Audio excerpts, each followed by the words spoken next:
Bueno, voy a comenzar por Ita, que para los que no saben, Ita era la abuelita y la mamá de Julia, tío Pepe, tía Carmen y papá.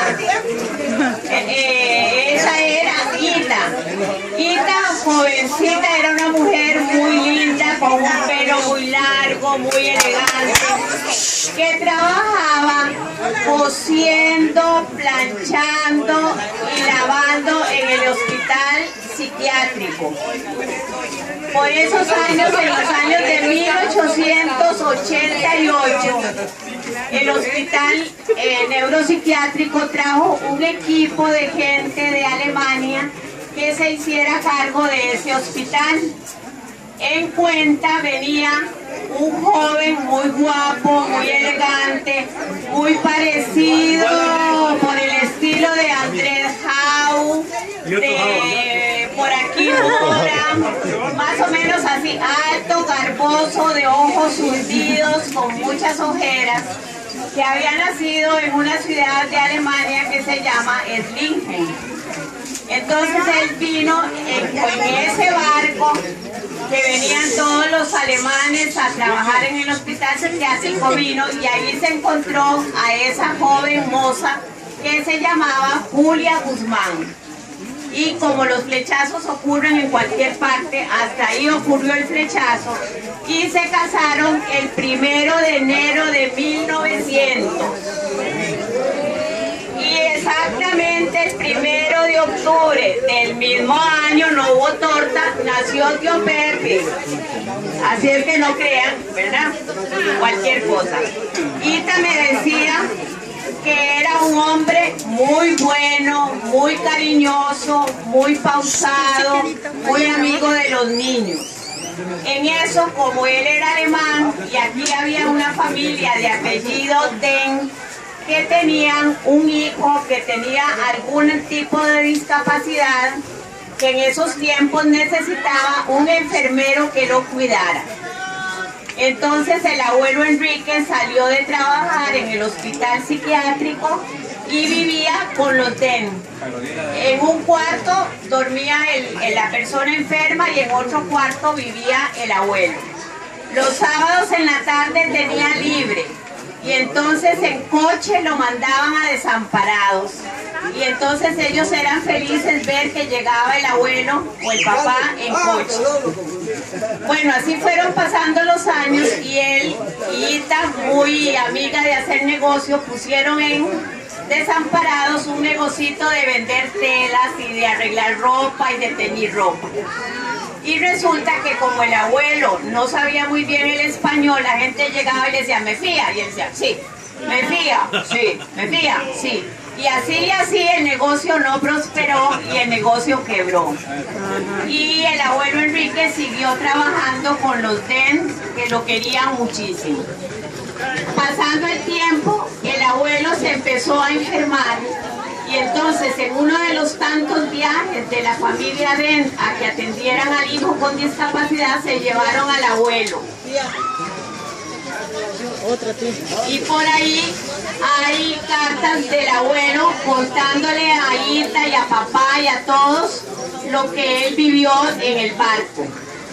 Y tío Pepe me contó a mí una vez que ese muchacho de los Den a veces se ponía seguro muy alterado. Y tenían que darle unos medicamentos que hacían que se pusiera morado, sapricista. Bueno, los años fueron pasando y ya en ese momento, en uno de los viajes a Nueva York, que llevaban a los Den a curar al hijo, el abuelo Enrique aprovechó para que a él también lo atendieran. Pero de ahí en esos años posiblemente no había tanta medicina y el abuelo murió. Murió muy joven, dejando a Ita con 4 hijos pequeños. Tío Pepe, que era el mayor, fue el único que pudo hablar algunas palabras en alemán. Decía que el abuelo Enrique se lo llevaba y le decía, venga, y le enseñaba a hablar alemán. Por eso tío Pepe algo de alemán sabía. Hay que preguntarle a China. Resulta que el abuelo murió y como pasa en toda la vida quedó triste y desamparada con sus 4 hijos. Hizo la desgracia, porque así decía papá, que se volvió a casar con un hombre que le hizo la vida imposible. Y dice papá que él de 11 años lo echó de la casa y le dijo, váyase y aquí no vuelva. Y entonces Ita siguió criando los muchachos, fueron creciendo, cada uno fue a su rumbo. Tío Pepe había entrado al seminario, yo creo que no con el fin de hacerse padre, sino con el fin de estudiar. Y entonces llegó a ser maestro, fue maestro y después fue boticario. Mi papá, muy jovencillo, lo mandaron a trabajar al Ministerio de Transportes. Y ahí se hizo carpintero, albañil y por eso sabía construir. Julita, muy chiquitilla, muy fogosa, siempre muy valiente, todos aprendieron a trabajar, a luchar. Con el paso de los años, Ita volvió a hacer su chaquita. Se vino a San Isidro de General, donde esto era todavía montaña, se vino con Margarita. Ahí compró una propiedad que después, con los años, se la vendió a Tuto Pereira. Y ahí vivió Ita muchos años. Margarita me contaba a veces, dice, mamita, yo no sé qué le pasa, que a todos lados que llegamos pone pulpería. A todos lados que llegaba pone pulpería, hacía alborotos y vendía de todo, hacía de todo. Y eso le permitió llegar hasta los 85 años.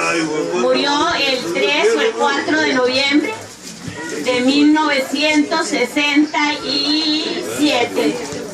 Y así fue como esta familia se fue estirando y estirando. Tío Pepe llegó a ser el boticario de Acosta.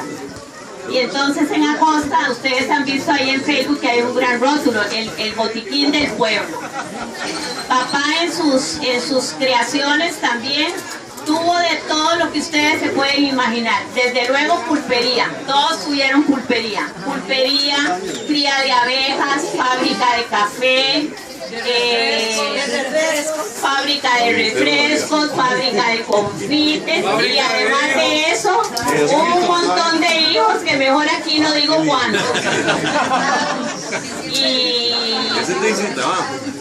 Y tío Pepe, como todos lo conocieron, tío Pepe era muy bravo. En paz descanse, que no me dejen mentir los hijos, solo Virginia que está ahí. Tío Pepe hizo una de sus hazañas fue que compró un carro, pero como en el Alto de Carvaca era muy oscuro y no veía, se trajo Enrique con un foco y entonces Enrique venía adelante con un no se acuerda de eso. Y entonces se fueron multiplicando, se fueron creciendo y aquí estamos los que estamos. Pero no somos árboles. A ver si alguien quiere Un regalar. aplauso ahí, un aplauso. Aquí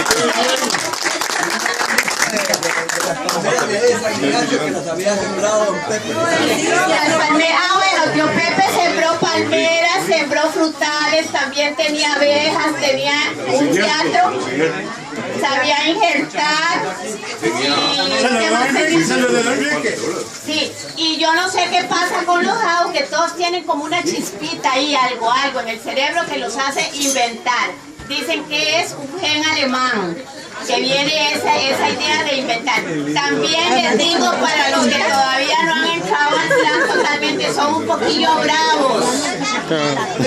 Son un poquillo bravos, yo no sé si todos, pero los que yo conozco sí. Y además son pintores.